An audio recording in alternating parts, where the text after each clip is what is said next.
Glory be to Jesus. Glory be to Jesus. Glory be to Jesus. Glory be to Jesus. Glory be to Jesus. Hallelujah. Hallelujah. Hallelujah. Welcome, welcome, welcome, welcome, welcome.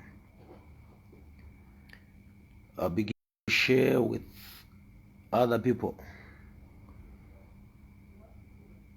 It's Deliverance, Mentorship and Dream Interpretation Night with Apostle Tri Emmanuel. My name is Apostle Tri Emmanuel from Greater Life Embassy. We are coming to you live from Harare, Zimbabwe. Hello, hello, hello, Angeline Ballerina. Hello, Julie, Myvi, Boys, Flo, C, Manika. God bless you. I want to take this opportunity to appreciate and to thank Sis Melly for this platform. She's doing a wonderful job. She's doing a wonderful job. She's a great woman of God, believe you me.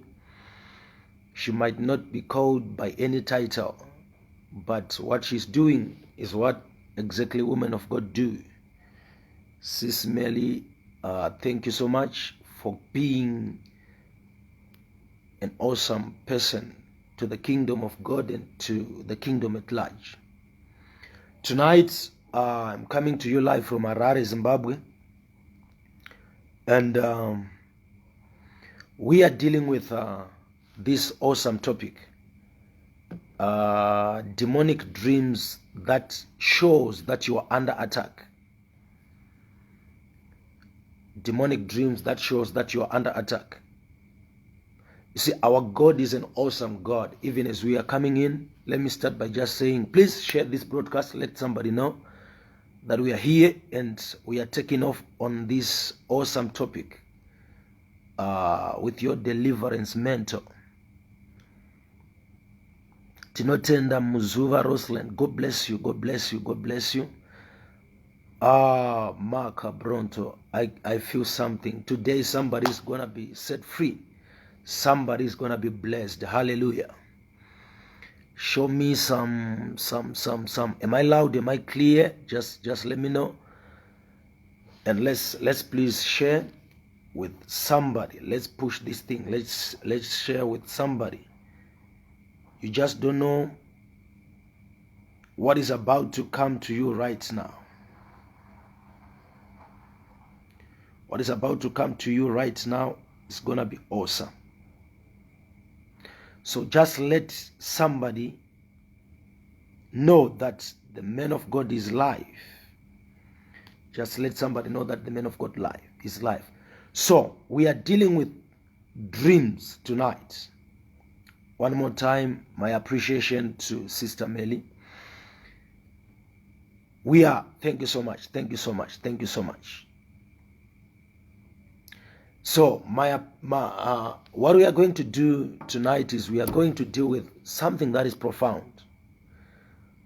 You know, before you enter into a problem, even when you are in a problem, when you are praying with a problem, what God does is sometimes He doesn't give you the answer to your prayer.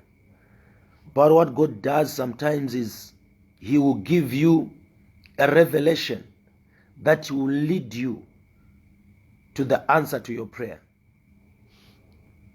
So, when we say dreams, let me start by just doing this. What is a dream? What is a dream? A dream is one of the ways through which God speaks.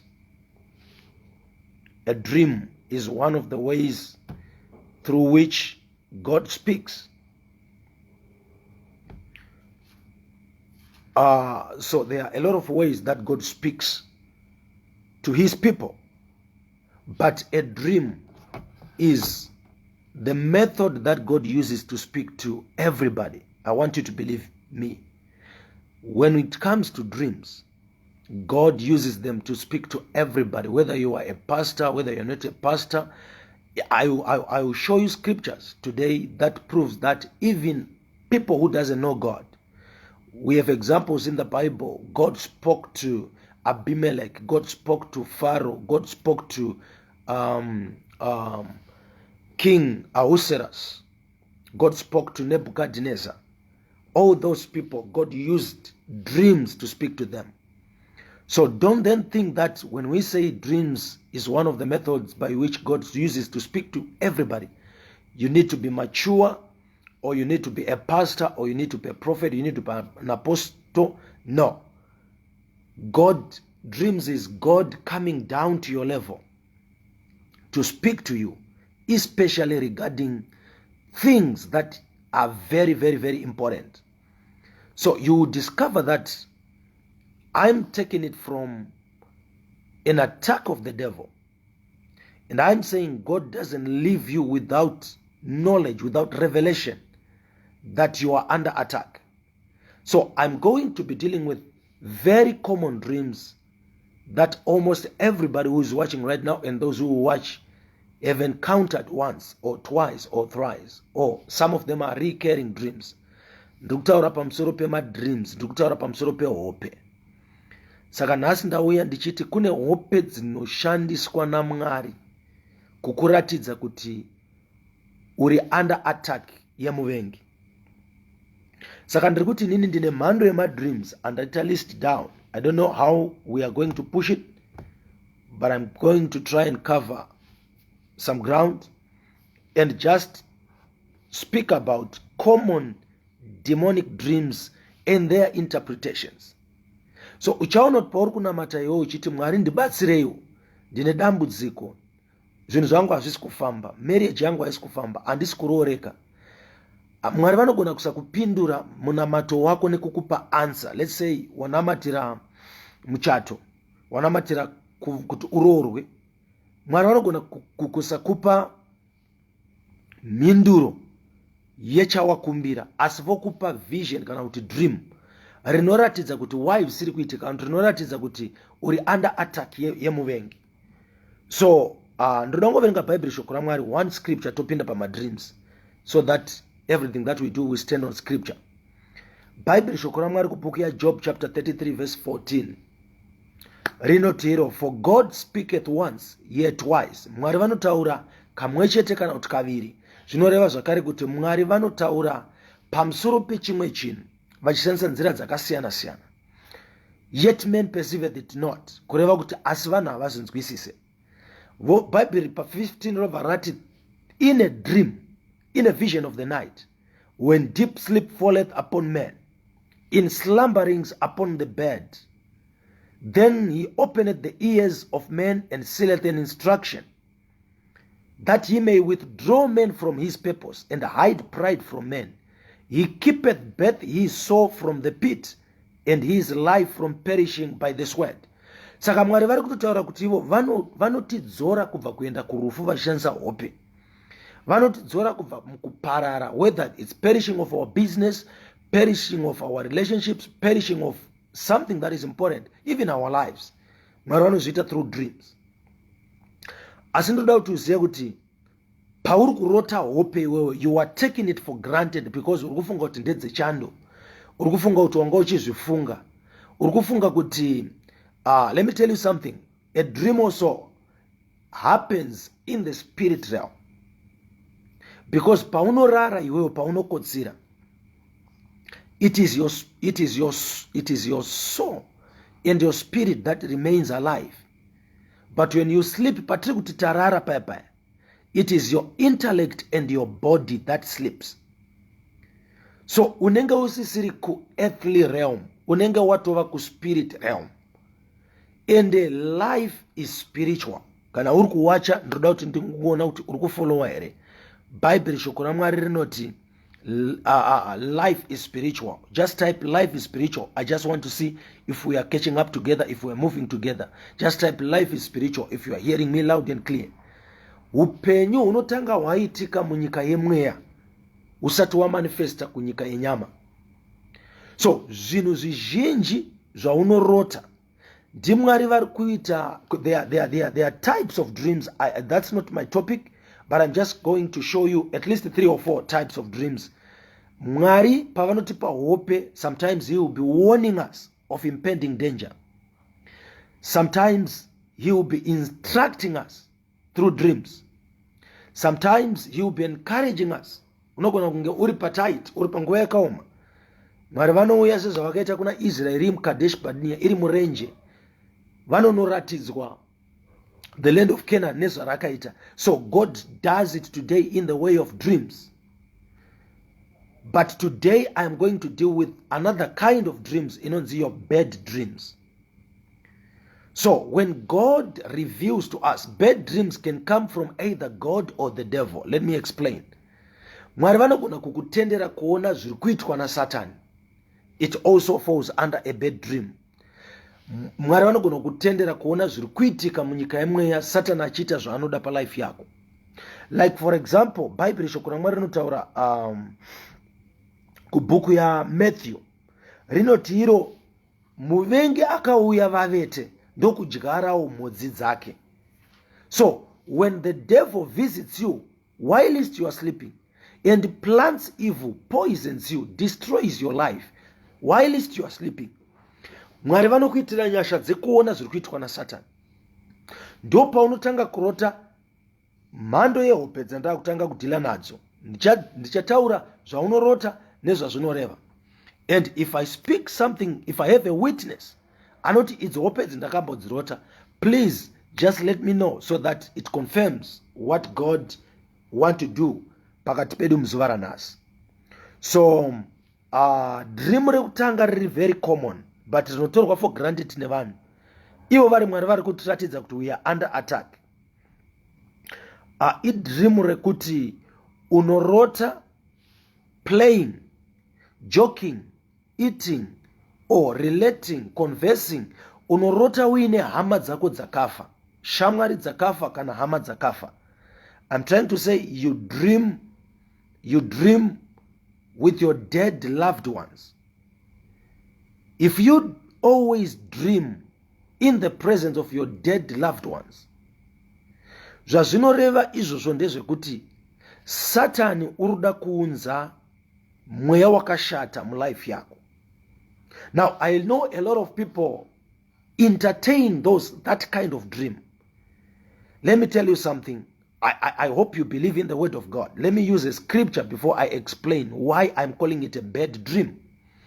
Bible shoko raMwari kubhuku ya Ecclesiastes chapter number 9 verse 4. Rinoti iro, for to him that is joined to all the living there is hope. For the living know that they shall die. Vapenyu vanoziva kuti vachafa. But the dead know not anything. Neither have they any more reward. For the memory of them is forgotten. Ipapa pandoda utupa bat. Bible shoko raMwari rinova shoko raMwari riri kutaura ero kuti vakafa havana chavanoziya, in short.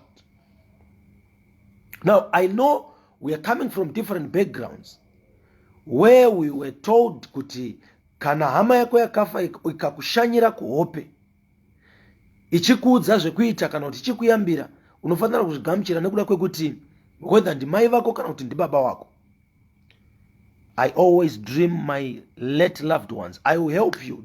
Just remain glued. Satani chikonzero achishandisa hope dzekuunza vakafa vako, hama dzako dzakafa, ndechekuti anoziva kuti unodzida. Saka whatever you accept in the natural, it's automatic. You also accept it in the spirit realm, in your dream life or in your dream state. Saka anokonzeresa kuti anounza image yemunhu waunoziva kuti ugamuchire zvaaroda kuunza mulife yako. So the moment you sit, you converse, you relate, you eat, you joke, you play with any dead loved one, ndoda kuti uziye kuti ndo panotangira maproblems ako.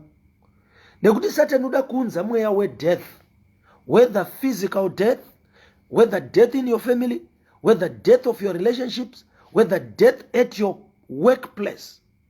Hauya achiti right, ndauya kuzouraya. Anounza nenzira inoita kuti iwe uzvigamuchire but usingazive, because the devil is a deceiver. Saka one of the deceptions of the devil ndeyekuti anoshandisa ma-images evanhu vaunoda, evanhu vaunoziya.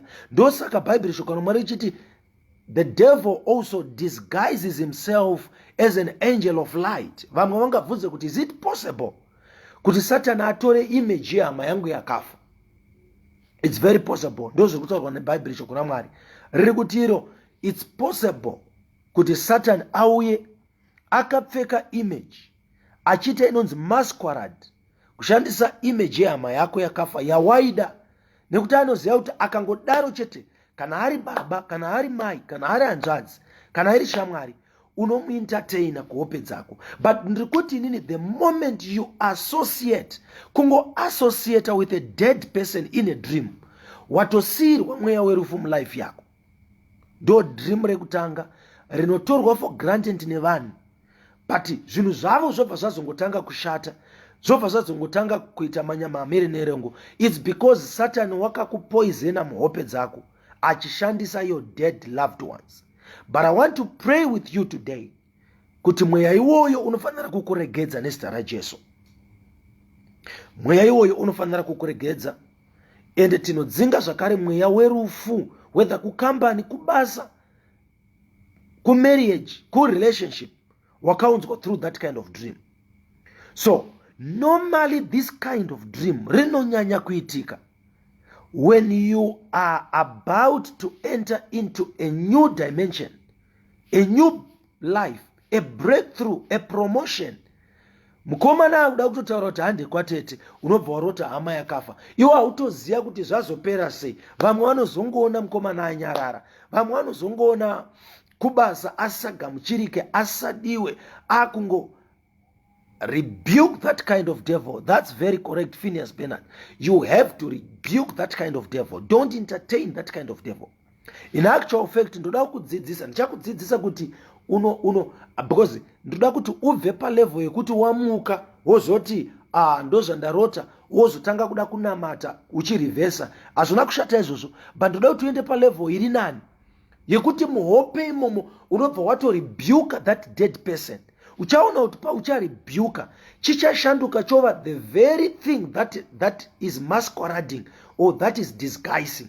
Ukagona kutaura shoko iro rira ndakupa Ecclesiastes chapter number 9 verse 4. Unofanira kubva wataura kuti Mwari vanoti vakafa havana chavanoziya. Let me tell you this. Kana Bhaibheri rati wakafa haana chaanoziya, zvinotoreva kuti kunyange baba vako vakafa havachatoziya iwewe, havachatoziya road yekudzoka kumba, because Bhaibheri rati their memory is forgotten.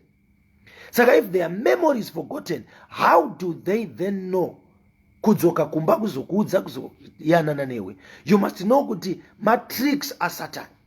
Saka usagamuchire zvachose kubva zuva ranhasi. Don't entertain dead loved ones in your dream. We love them, we loved them when we lived them, but when they are appearing in your dreams, it's not them. It's not them at all, at all, at all. First dream. Second dream, it's whereby you dream having sex in your dreams. Unorota uchipinda pabonde, whether mkomana wako, whether murume wako, whether mufundisi wako, because the devil would sometimes use people you respect, because itrick yake kuti ugamuchire chete, uentertain chete zvaroda kuunza kuhope dzako. Whoever it is, never entertain a dream whereby you have sex in your dreams. Iwayo ndo anonzi ma spiritual spouses. It's either a spiritual husband or a spiritual wife. And ndoda kuti uzive kuti normally vanhu vanosangana nehope dzakadaro vanoita ma-challenges anotevera. Number one, if you are married, you have sexual problems in your marriage. Actually, many who actually begin to hate being intimate with their spouses. Why? Because you can't enjoy in the spirit and then come and enjoy again in the physical. Unotorerwa simba racho kunyika imweya, unotorerwa chido chacho kunyika yemweya. So kana zvichiitika kunyika yemweya, kana zvichiitika kuhope dzako, hauzonzwe kuzvida. Remember this one, I'm only addressing the merit. Please, I'm addressing the merit. Patrick, you are not involved here. So you need to understand kuti you don't entertain that kind of dream. You must pray against it, because vanhu vakadaro zvakare vanoita anonzi abrupt end of relationships.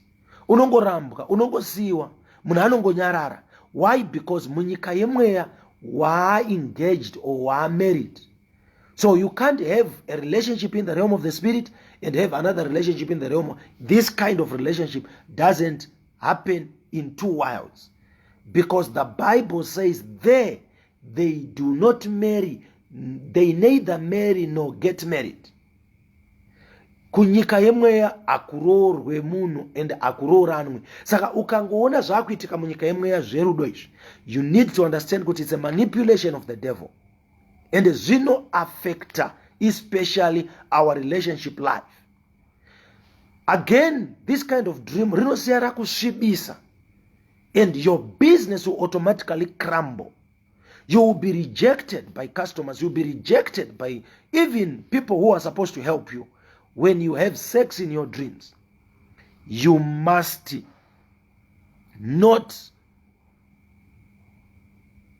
Okay, inga Jesu wakafa asi munodaira mawari, sei musingadairi kune wabereki wanowa wakakubereka. The only difference between Jesus and our dead loved ones is he resurrected from the dead. He is alive. He is not dead right now. The Bible says he is alive, and you have to believe in the word of God. Right. I need you to believe it. That's the truth.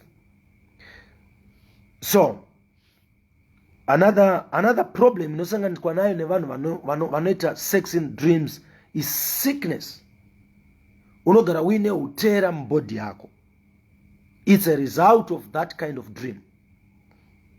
Also, I mentioned rejection. And also, it normally happens also when you are about to go, whether to an interview, or you are going to meet with people who are supposed to bless you, or you are going to a business transaction. Normally the devil visits you with that kind of dream, so that you know Shiba over rejected. And normally kana ukasangana this kind of dream, kana kuine ma promises angariko anoabotewa. Ndo paya pekuti unenge uine ma promises, but ozongoona kuti akusina ari kufulfilla ma promises, whether ndeye marriage, whether ndeye business, whether ndeye kusponsorwa chaiwo, whether ndeye kupiwa capital, munhu anozongonyarara. Why? Because it's a dream rinoshandiswa naSatan kuataka zvinhu zvakaita saizvozvo. So ndikupe scripture zvakare, 2 Corinthians chapter 11 verse 14 inoti, and no marvel, for Satan himself is transformed into an angel of light. So anozvitransforma over murume wako, over munhu waunodanana naye, over mukomana wako, kuti umugamuchire. But ndiri kuti nditende hama dzangu, hautenderwe kuita ukama hwepabonde munyika yemweya, nekuti Bhaibheri rinoti munyika iyoyo hamuna ukama wakadaro. Okay, so let's move. Dream number 3, bad dream number 3, that shows you are under attack or you have been attacked by the devil. Ukamuka wakashevhewa musoro wako, ukamuka wakagerwa, ukamuka uine pati isisina vhudzi, zvinoreva kuti glory yako yabiwa, zvinoreva kuti potential yako yabiwa. So you will not realize the meaning of life. You will just begin to, because everybody ane inonzi virtue. Paya paunenge uchitengesa uri kubasa, paya paunenge uchidanana nemurume wako, paya paunenge uchidanana nemukomana wako makuenda towards marriage, pane nyasha dzinenge dzichikonzeresa kuti izvozvo zviitike. Ndo yatinoti virtue, kana kuti potential, kana kuti anointing. So iyoyo munyika yemweya inorepresentwa nevhudzi. Kaverenga Bible shoko raMwari rinoti vakadzi havatenderwe kugerwa mabaravara, not necessarily kuti it's a law, but Bible rinotaura kuti because it is their glory ndo panobva runako rwavo. I'm not saying vanogerwa mabaravara havana kunaka, no, but Bible riri kungotaura iro kuti vhudzi rinomirira glory. So ukamuka wakagerwa musoro wako zvinoreva kuti wagerwa kuhope. Saka ndiri kutoti inini in real life unotomuka wakatogerwa usitorina vhudzi. That's exactly what I'm talking about. Who is that one who is talking about in real life? Otilia Madao. Ndo zvandiri kutaura kuti unotomuka usina vhudzi musoro mako. Zvinoreva kuti wagerwa kuhope, but idream rinomanifesta in the physical because watorerwa something.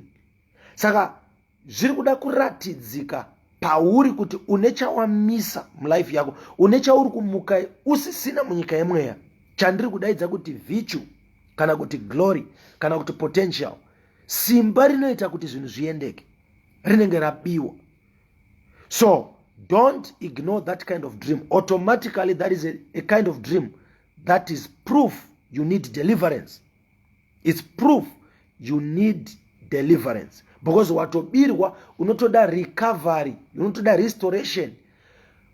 Vanhu vanoshaya kuti koinda ndisiri kurooreka. Vazhinji vakabirwa simba racho rinoita uroorwe. Vazhinji vakabirwa simba racho rinoita business rifambe. Pavakamuka vakagerwa ndova. And normally uchaona kuti vanhu vanogerwa kuhope vazhinji vhudzi iroro harizobude. Wambo zvinotisa kuti vanhu vanomuka vakagerwa portion iyoyo haizomere vhudzi, because zviruda kuratidzika, zviruda kuratidza, zviri kutaura chiprofita chekuti une chawakatorerwa saka rikamera zvinoreva kuti chadzoka. Saka harifanire kumera as a proof yekuti chakaenda until you get delivered. Vhudzi rinogona kutadza kumera. I'm not saying you must be worried about your beauty or the glory of having nice hair, but ndiri kuti unofanira kuva worried more. Kwete nekuda kwekuti harichakamika zvakanaka, but unofanira kuva worried more nekuda kwekuti wabirwa simba, watorerwa zodzo, watorerwa potential. Saka pawaifanira kuroorwa haucharooreka, pawaifanira kupinda basa hauchapinda basa, pawaifanira kuona munana hauchaona munana, nekuti simba rinoita zviitike ndo rauya kuzobiwa naSatani. Okay, so let's move. Another dream riri common rinoitwa take for granted nevanhu vaMwari. Dream, okay, ndiri ipapo rega ndibva ndangoedhera rimwe. Vanhu vazhinji vanomuka vakatemerwa nyora. People, you wake up with an incision on your body, whether kumusana, kumeso, paruoko. Don't take that dream for granted. Vazhinji vanotomuka ichitoripo achitobuda ropa achitobleed. What that kind of dream means is you have been initiated either into witchcraft or into an evil covenant, because wherever blood flows, blood ratifies the covenant. Ropa rinosimbisa sungano. Saka ukaona ropa rako raerera kuhope, zvinoreva kuti vanhu vazhinji vanofungidzira kuti vanhu vanojoina macults. I'm not saying there are no places where people do it physically, but many people join witchcraft, join cults unknowingly. The devil is cunning. Unofungidzira kuti ukauya kuzoparidzirwa kunzi uyai tiende kunojoina Satani, ungabvume.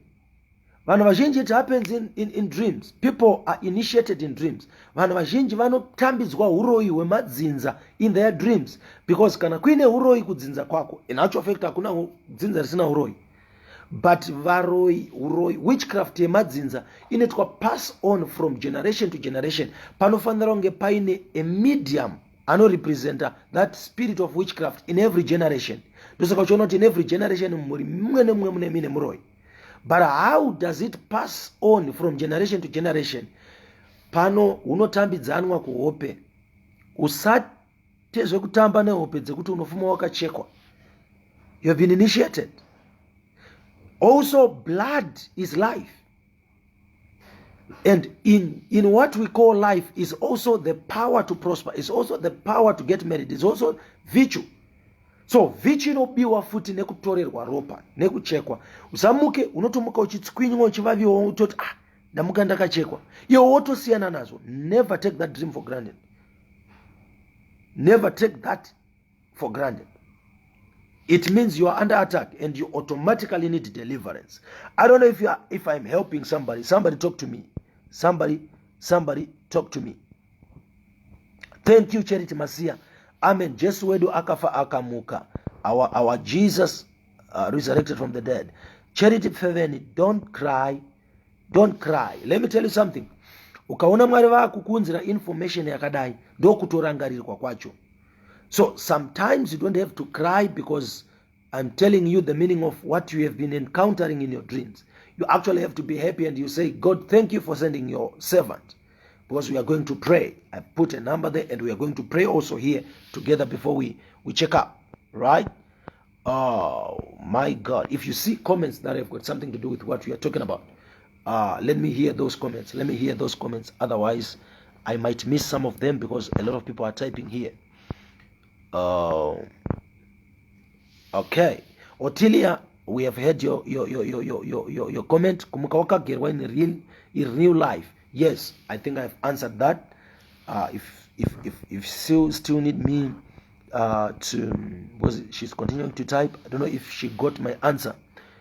Okay. We have Samantha Pez Rukure. Okay, it's still the same thing. Kutomuka uchiziya kuti wagerwa kuhope ikoko. Those spiritual barbers are evil. Whether wamuka wakatogerwa kana wamuka winaro but kuhope uchitoziya kuti ndarota ndichigerwa, your virtue has been stolen still. Your virtue has been stolen still. Okay, let's hear before I continue with the dreams. Let's hear. Tendai Sisiba, what is Tendai Sisiba saying? Tendai Sisiba arikuti okay, let's do it this way. Don't send your dreams on the wall. Send the dream on the number that I've pasted there. Send the dream on the number that I've pasted so that it will not be covered. Nema comments akaonda arikuya. Send the dream on the number that is there. It's a WhatsApp number that is here.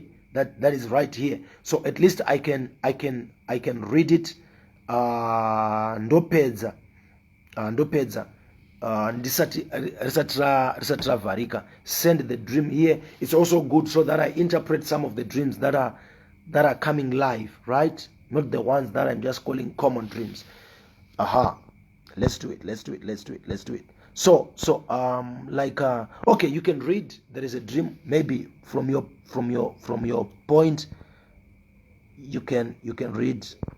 I think it's Daisy. Is it Daisy? Somebody wrote a dream, but Arabaratiza. You can send it to that. It's a WhatsApp number that I've pasted there, or somebody can repeat it on the comment box so that people see it. Okay, while we are waiting for those who want to send their dreams. Maybe some might not want, but Kanawato is up. It means it's okay with you for us to use you as an example to interpret it.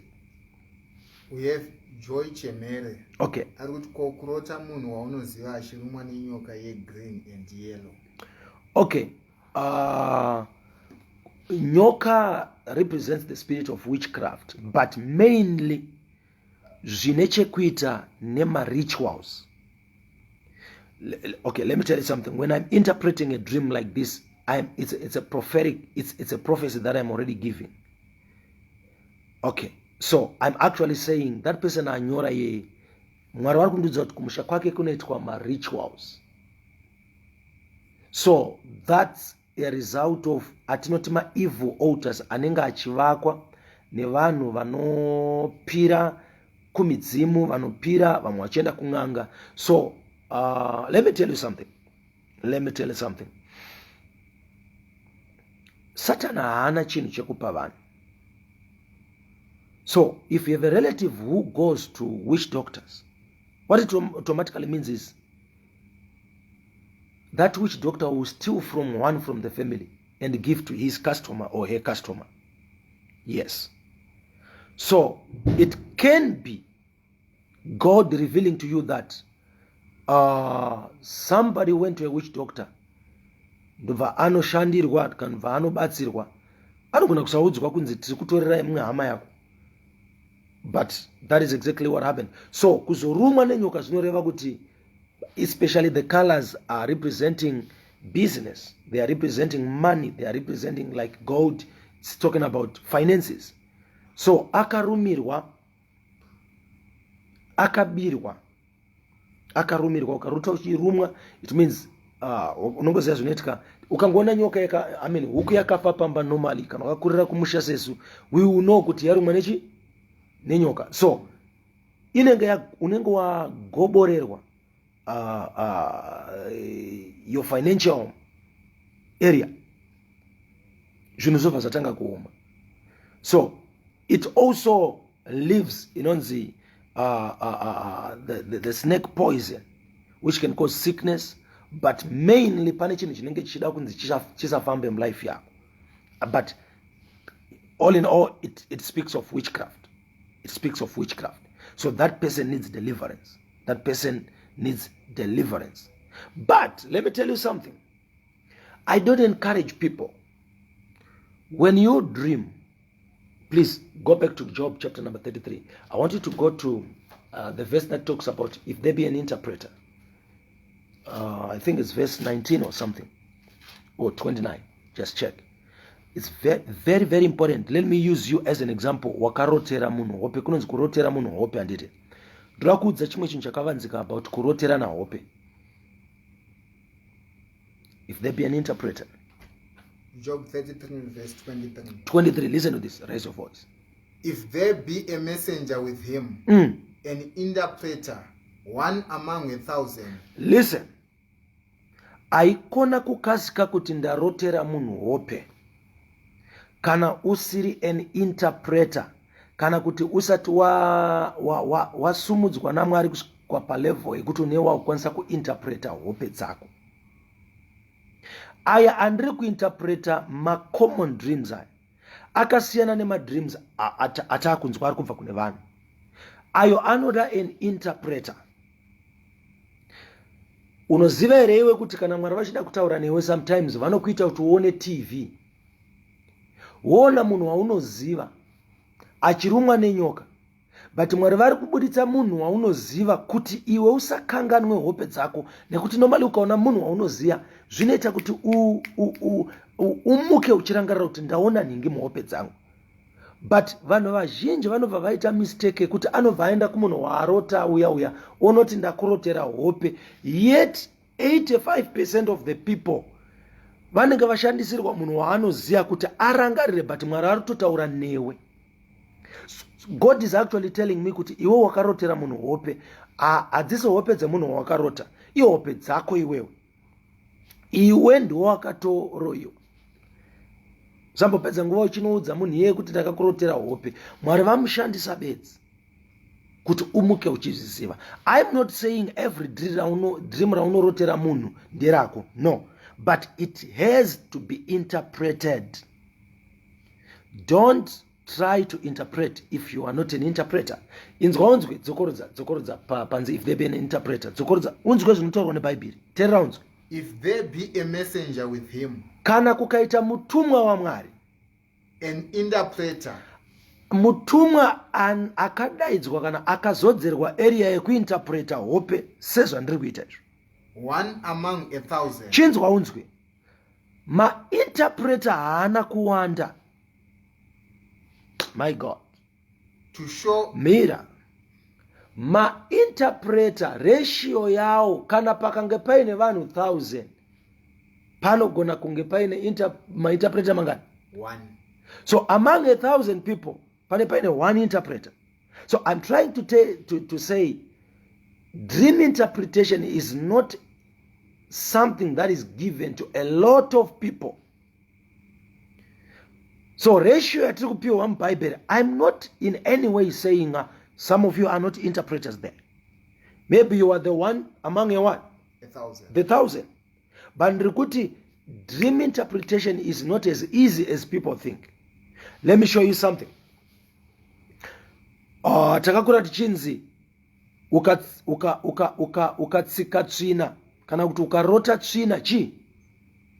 I want you to type if you know how that dream is interpreted. Kurota tsvina kana kuona tsvina takakura tichiudzwa kunzi chi. Somebody type. I just want to see 1 or 2 or 3 people. Let me see. Are they typing? Wakakura uchinzi ukarota tsvina kana kuti ukatsika tsvina chi.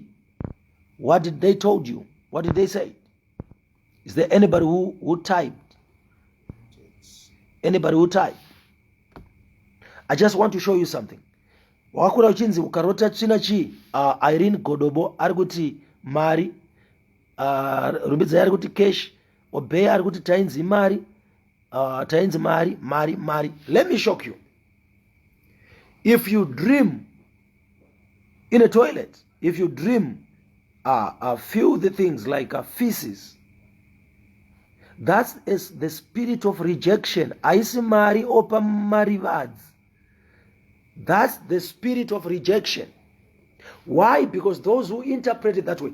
I heard somebody who was interpreting dreams on radio. A witch doctor nganga. Mumwe ari kuti lucky, mumwe ari kuti mari. Akuna zvakadaro, hear this from a man of God. That's the spirit of rejection. Saka zvinoita Satan kuti usanamate against that spirit. Akaspread information yenhema yekuti ukarota tsvina imari. Hear this from me. Many of you who have dreamt that, you've never gotten the cash. Why? Because it's the spirit of rejection. So correct that kind of dream in your mindset. If you dream that kind of dream, God for deliverance or fast and pray against it. It's the spirit of rejection. Unonge uchinhuwa pane vanhu. You might not smell the feces that you have seen. And the times ukarota uchibata fish imari yakawanda. So that's it. That's different from what I wanted. I was dealing with feces, right? If you dream, akuna zvakadaro. Yes, Charity Masia, usanyeperwe. That is the devil trying to lie to you so that you entertain the spirit of rejection. Unonorambwa, unenge uchitonhuwa. So don't listen. What am I trying to prove by that? I'm trying to prove I'm interpreting the Bible with an experience, right? Yes. Bible rata hakuna mainterpreter akawanda. Saka ndiri kuratidza kuti vanhu vakawanda vainterpreter avazi mainterpreter. Ndosaka vaitointerpreta nhema dzaSatan navo vakatonyeperwa, so they are entertaining an evil spirit. I hope I'm helping somebody. I hope I'm helping somebody. Is there any other comment that we might need to deal with before I continue with dreams? My God. Am I helping somebody? Edna Mwase is saying true about rejection, cause sometimes you will be doing it in public. Yes, that's the spirit of being shamed. Kunyadziswa. We have Charity Peveni. You see, Charity Peveni. What is Charity Peveni saying? Every time I dream of Trina, my promises essay would be cancelled. That's rejection. That's the spirit of rejection. Let me show you something. Akabarados, Adiana Makabrogodos. Let me show you something. Go to Songs of Solomon, chapter number 1. Let me use a scripture. This is for you, Charity. Is it Peveni? Who was Peveni? Charity Peveni. Songs of Solomon, chapter number 1, verse 12. Songs of Solomon 1:12.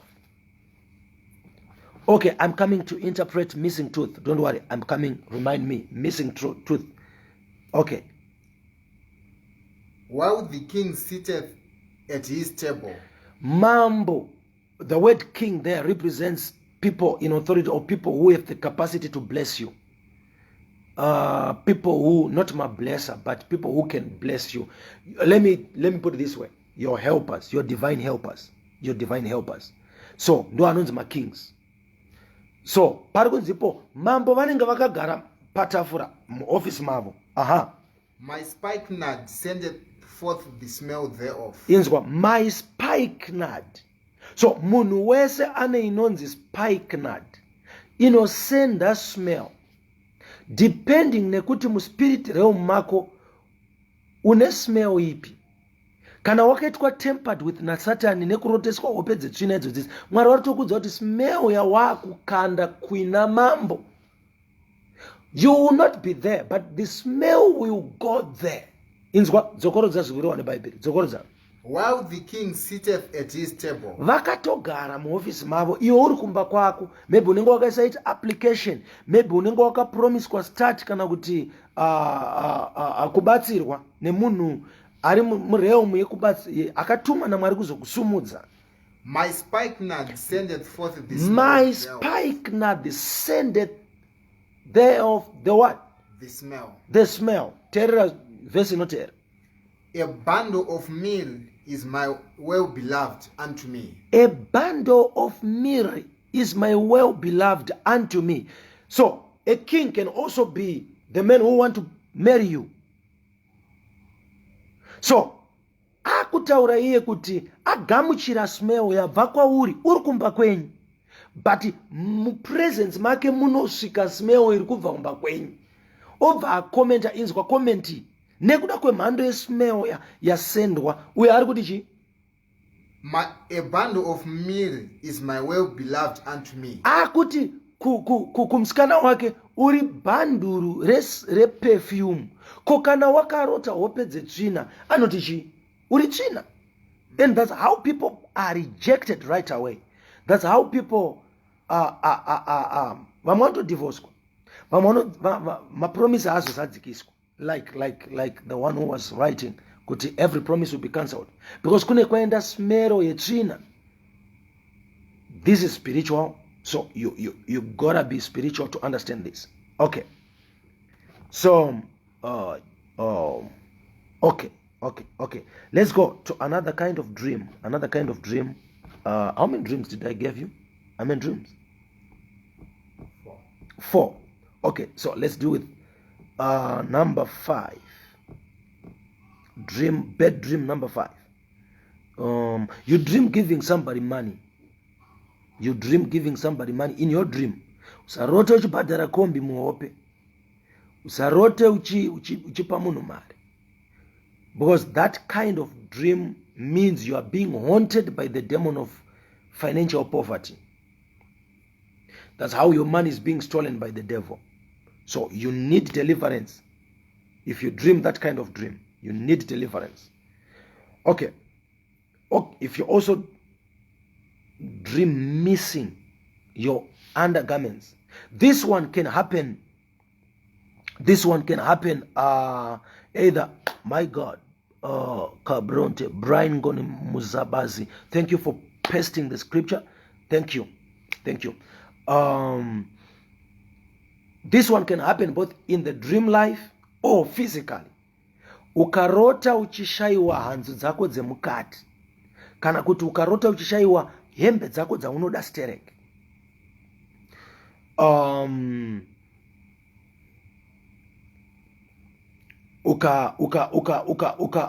Ukashaiwa zvakare your undergarments paline. That is a demonic work. Normally, let me tell you something that I know some people, that is controversial.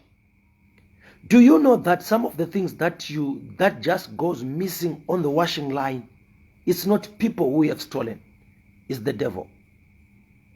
There are times that the devil manifests a hand in the physical and takes away something from the light, especially undergarments. Many people might please obey Ghana Sekerani sent a dream. Please send on WhatsApp. Send the dream on WhatsApp so that we'll be able to read it before many comments comes on top of it. So if you miss your undergarments, don't take it for granted.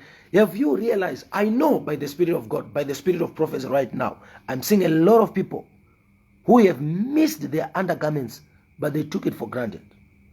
They looked for their undergarments, they couldn't find it. You can miss it where you keep them, in your wardrobe or in your house. it can just go missing. And you wonder, kuti, who took it? You know nobody entered your house. You know nobody can do that foolish thing. I'm not saying people don't steal those stuff, but I'm saying 99% is the hand of the devil, because your undergarments speaks of something that is very, very, very important.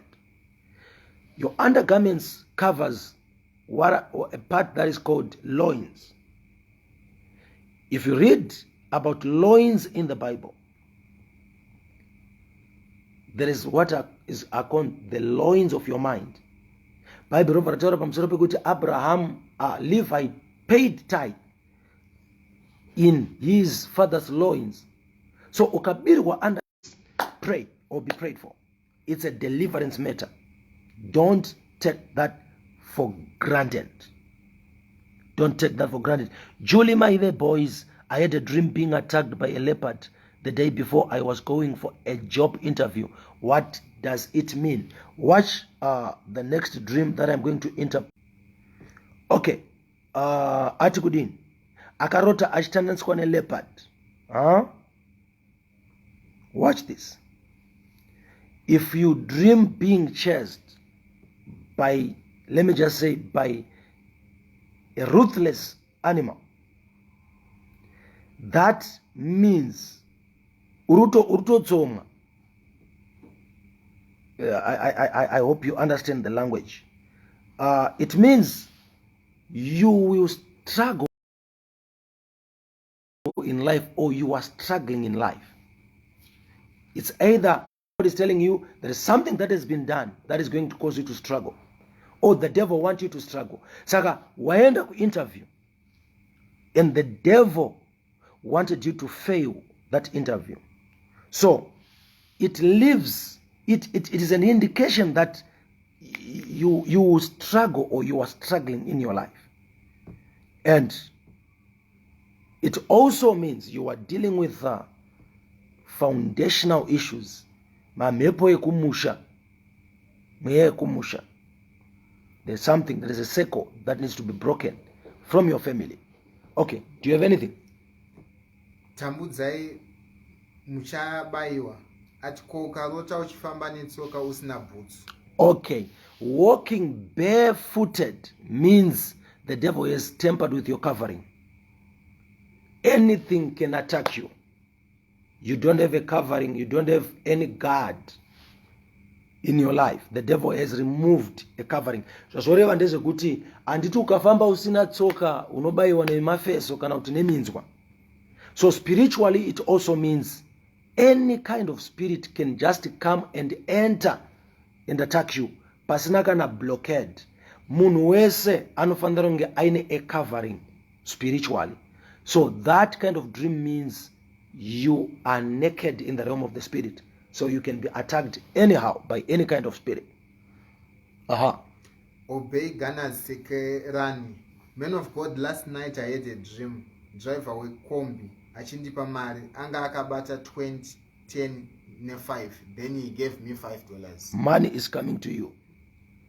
It means you are going to receive money. Gamuchira, that kind of dream is a good dream. But usabhadhare kombi kuhope. Piwa mari kuhope. Kuhope ndo unofanira kubhadharwa kana uri mukombi. In the name of Jesus. Okay, do we have any other thing? Okay, then let's move. I'm left with a very few minutes. So those who are writing bad dreams, we might need to pray. Okay, I will pray before I finish, but you can get in touch and we also pray. Right. If you always dream dressed in your school uniform, kuya kwawakadzidza kwawakabva primary school, whether it's primary or secondary school, that is the spirit of non-development haunting you. Une mweya wekusabudirira. Who trusts a school students with a contract? Who trusts with a school student with a job? Nobody. So God is trying to reveal to you kuti pane mweya we non-development uripa life yako. If you also dream at a funeral, a lot of people always dream at a funeral. That means the devil want to cause death in your family. Satan uda kuuraya hama yako kana kuti kuuraya iwewe. Don't take that for granted. It's either physical death or death to anything that you touch with your hands, that you do with your hands. That is the spirit of death. You have to be prayed for. You have to seek deliverance. You have to cancel that kind of prayer. Okay. So, fighting in your dreams, whether with animals or with people. Idream rakangofanana nekurota uchikwira gomo but usvike pamusoro wobva wadonha kana kuti wobva watsvedza kana uchikwira miti. Pane vanhu anongorota achingodonha muti achingodonha achingoenda hausvike kwauri kuenda uchidonha. What that means is you was rising, but you will fail in the process. The devil want to pull you down. Where you was rising, the devil want to make sure you go back to zero. It's also the same with dreaming, struggling to cross a river, or struggling to drive a car, to control a car. It means the devil doesn't want your life to be stable. You will fail to fix problems in your life. So don't take that kind of dream for granted. You will struggle in your life if you ignore that kind of dream. Number 10, if you dream being naked or half naked, that is initiation into witchcraft or satanism, or you are being used by witches. Witches can use you as a door to enter into your family or your house unknowingly. Also, similar dreams to that are dreams like you dream eating something like meat. That's not meat. That's meat, but not meat that is supposed to be eaten. You also dream swimming under the water, uchituwina nemashaki. That's or you also dream always in the graveyard. Or you also wake up with incisions. It can also mean that you are being initiated into witchcraft. Mweya weuroi. Ukaita zvekutamba nemhando yehope dzakadaro, unopedzera wangonzwa vanhu vakukupomera unobuda ukaita zvekutamba. You need deliverance, right? Oh, ndataurisa. Dream being at your rural areas always. That means ndokuri kubva matambudziko ako. They are generational cases. Kaona uchirota uri ku UK, uri ku Europe, uri ku diaspora, uramba uchingorota kumusha. It means kune zvakakwira newendeke. You need deliverance. Okay. So, walking barefooted, I have answered right. It means your security has been tampered with. Your security has been removed. You are not secure in your life. Okay? Pastor Patrick, what's happening? We have girl angel. Adut kurota uchirova your sibling. Kurota uchirova your sibling. Okay. The Spirit of the Lord is saying to me, you must pray for peace in your family. Because the devil wants to send the spirit of confusion. What the devil does before he can enter a family, he needs division. Division. The Bible speaks of unity. Whatever you shall agree to do upon the earth, nobody will stop you. That's what the Bible says. So disunity is a door to the devil. Varoi kana vachida kupinda, vanotanga vakuparadzanisai. Vamwe vanotouya vachiita makuhwa chaiwo oenda kunoruma kunoenda mukangonetsana mukangotukana makuroyeka. So God is saying pray against the spirit of disunity in your family. You have to be united. Unity is a weapon against the devil. Okay. We have Mirai Makumbe. Last night I dreamt paine kamuti kanga kaine harati dzinenge madora dziye 4 achiita seanga achidya mashizha acho. Okay. That is, go to Joel chapter number 2. Go to Joel chapter number 2. Let me use the scripture. That's what the Spirit of the Lord is telling me right now. Your answer is in Joel chapter number 2.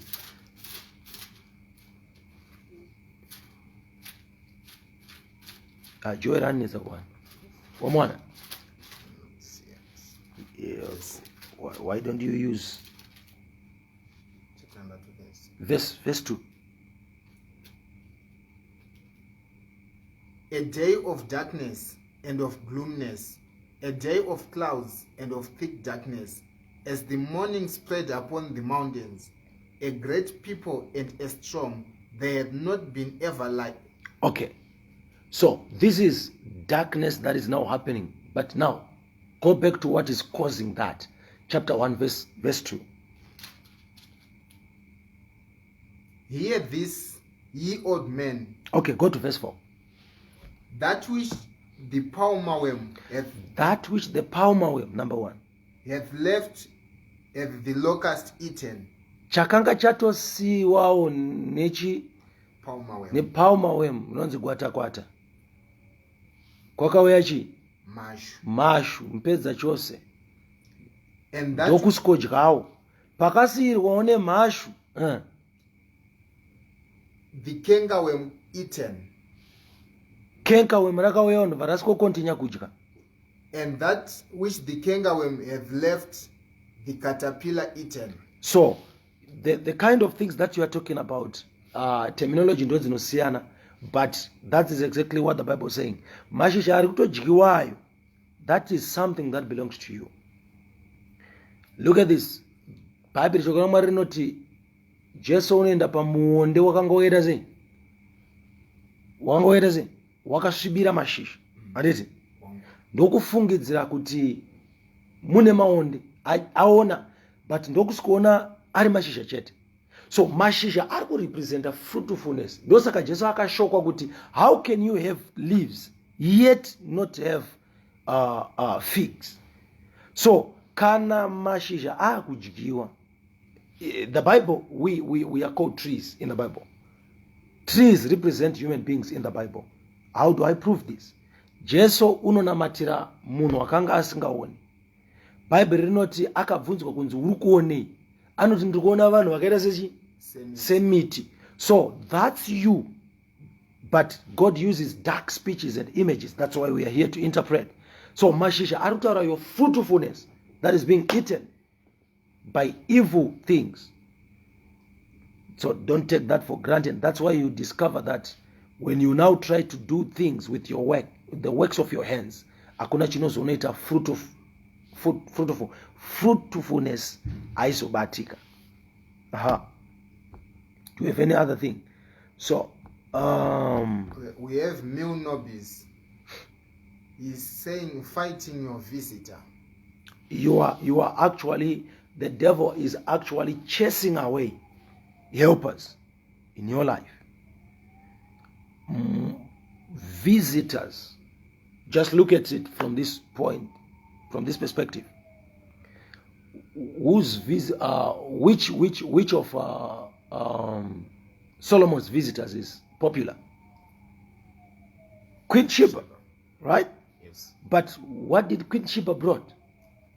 Wow. A lot of gold, a lot of spices. So visitors in the realm of the spirit represents people who come with what you need. People who bring. God helps you through people. So if you chase visitors in your dreams, it means there is a spirit chasing away people who must be used by God to help you, to assist you. So you need deliverance. If you dream smoking or drinking beer or taking hard drugs, that means the devil is corrupting your life. You need to pray for cleansing. Okay, let me not continue for today. Let me not continue interpreting bad dreams. But at least I think I have covered some. I'm not saying there are no longer any. But let's take maybe two questions from our WhatsApp group, from our WhatsApp, or even from there. Any question. Please, if you have any question before we close, I want to pray and then we close. Okay. We have Cherit Masia. Ati papa murume wangu akandiudza kuti munhu waanoshiya naye akabata bhutsu dzake zvorevei.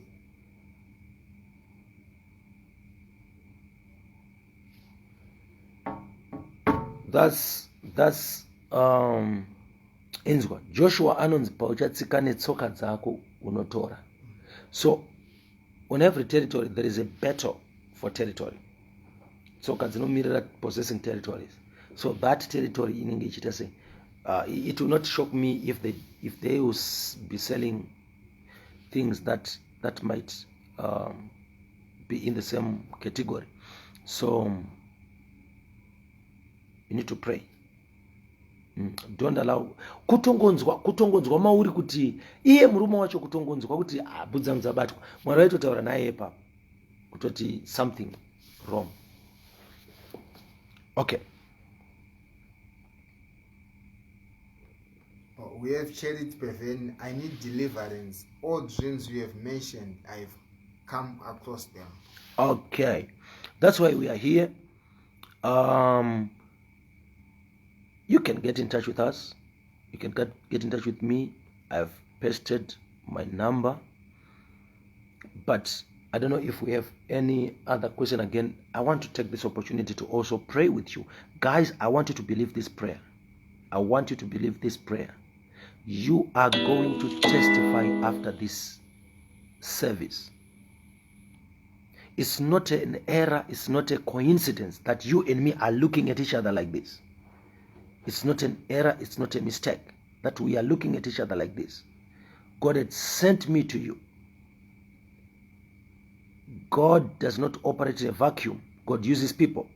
So where you was praying, I came here as an answer to your prayer. You need deliverance. And the reason why we mentioned deliverance mentorship, listen to this. You might need to be mentored in your deliverance. Some, you might not just need to be prayed for once. You might need to, we pray today. We are praying today right now, right? Okay. Do I have anybody anoti dinorota? God is talking to me. Kune rano rota hope. Let me see those who dream. Number one, dreams and they forget those dreams. Unongomuka uchiziva ndarota but anchaziya. Kana kuti unomuka church peace. Usina chimwe peace chacho. Let me tell you something. Usafe wakada kuinterpreterwa hope dzawakanganwa imwe part. Part yatobva iyoyo yakutoita kuti hope dzawakutaura dziburitse interpretation isiriyo. Hope dzinointerpretwa dzakazara. Ukangoona wabirwa part yedream adzichatointerpretwa. Nekuti ukadziinterpretesa dzakutoburitsa interpretation isiriyo. So I want, is there anybody who says, I dream, man of God, I dream but I forget? Because the devil steals dreams so that you don't see what he's doing in your life. One of the things that the devil steals is dreams. Is there anybody like that? Yes, people are. Okay, let me hear. We have Beauty Sakwata. She's saying Lokanganwa. Father Msarurwa. Yes, me. Hana Precious Ndiripo. Charity Masia Ndini Papa.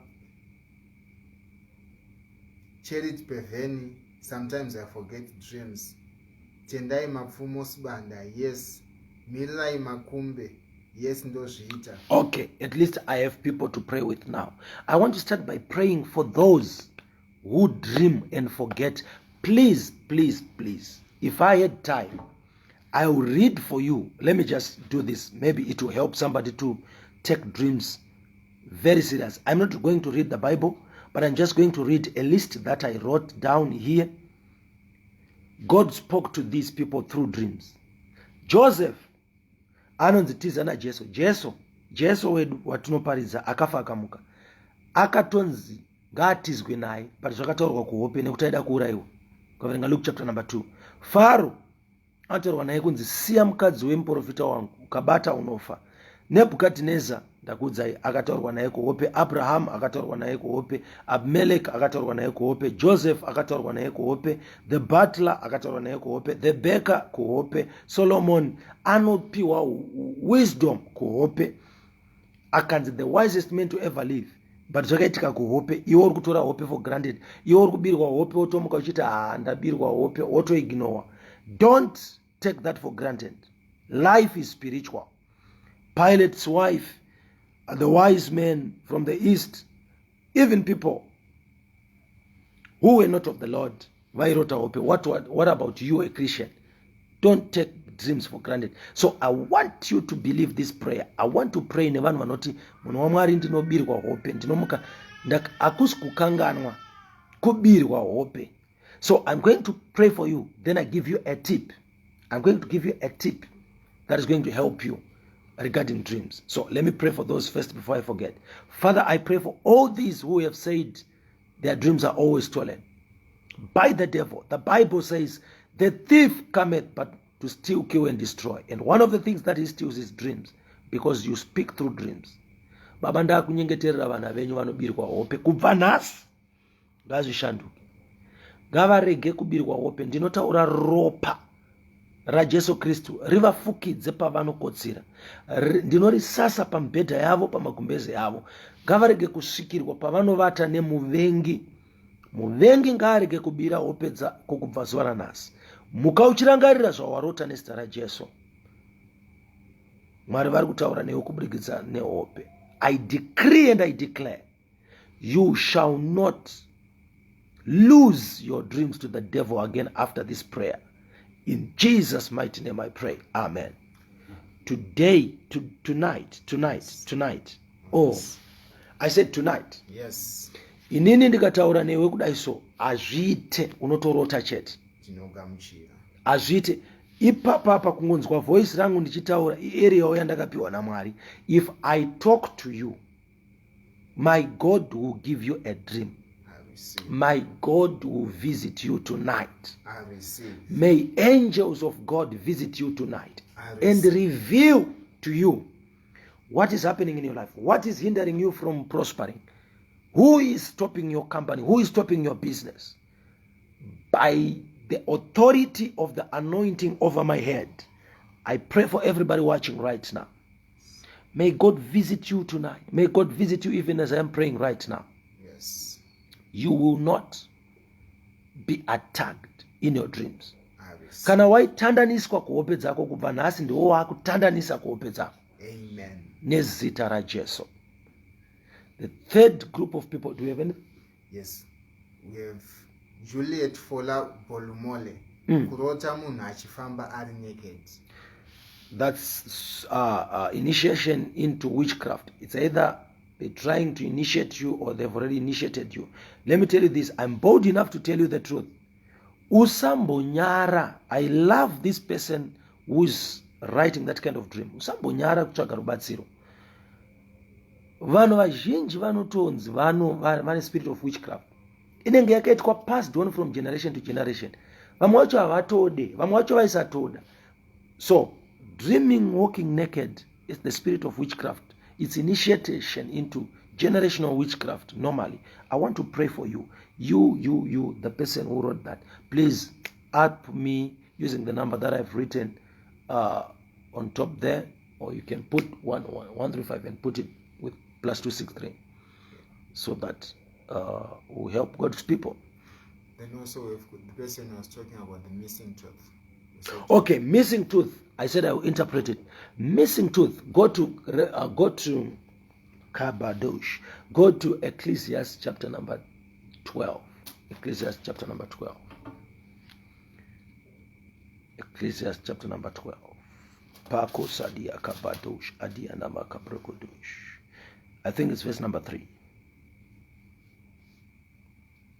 In the day when the keepers of the house shall tremble, and the strong men shall bow themselves, and the grinders cease because they are few. Now, chakanzi grinders ipapapa mazino. Ukaona uchirota uchidonha mazino kana kuti usina rimwe zino, zvinoreva kuti uri kutorerwa nyasha dzekugona kunzwisisa zvinhu zvakadzama.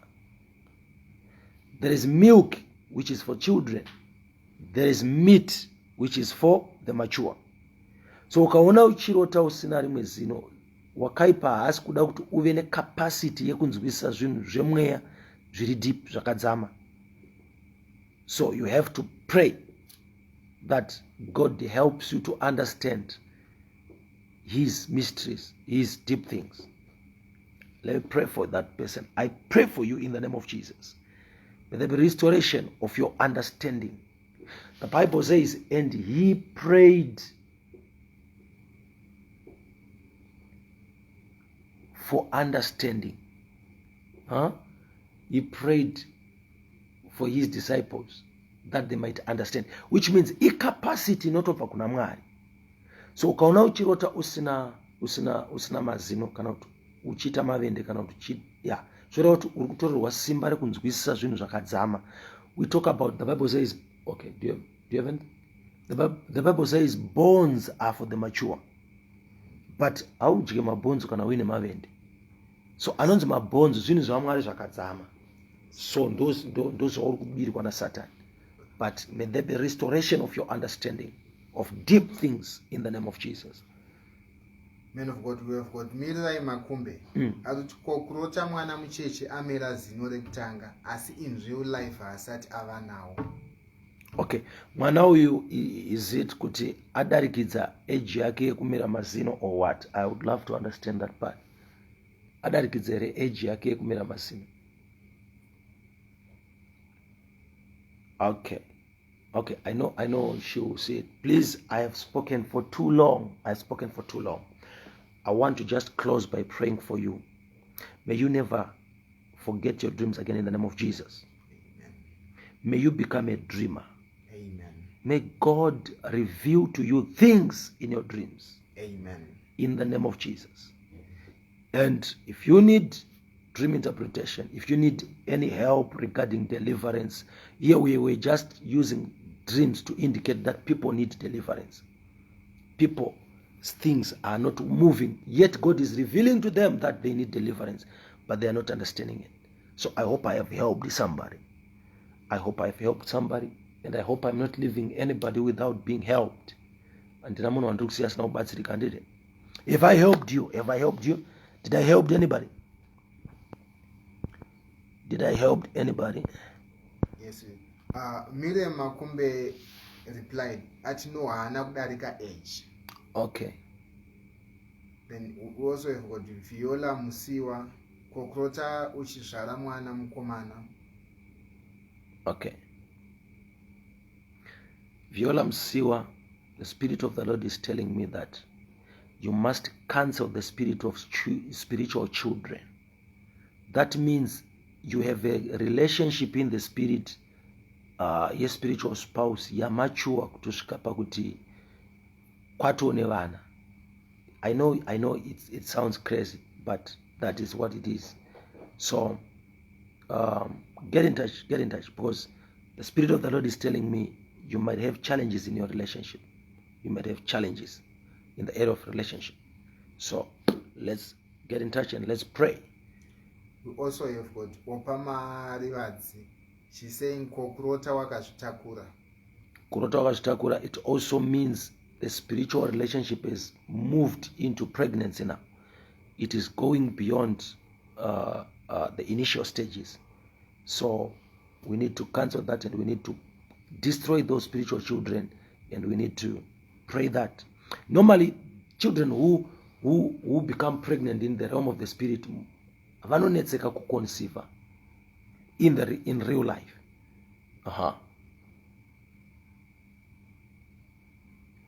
We've got Beverly. Ati kokurota uchinhonga maavocado asi akatsemuka, but wotonhonga uchiti No. Don't settle for less. God is saying you have got a spirit of settling for less, yet you have got serious grace for business.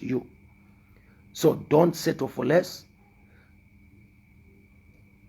Maavo ako ngawi akabatana asina upkanyika nistara Jesu. Father, I pray in the name of Jesus. Thank you for the time that you have given us with your people. Thank you for speaking to them. Thank you for helping them. Thank you even for connecting us with these people. In the name of Jesus, I pray. Amen. So the last thing that I'm going to close by is the tip regarding dreams.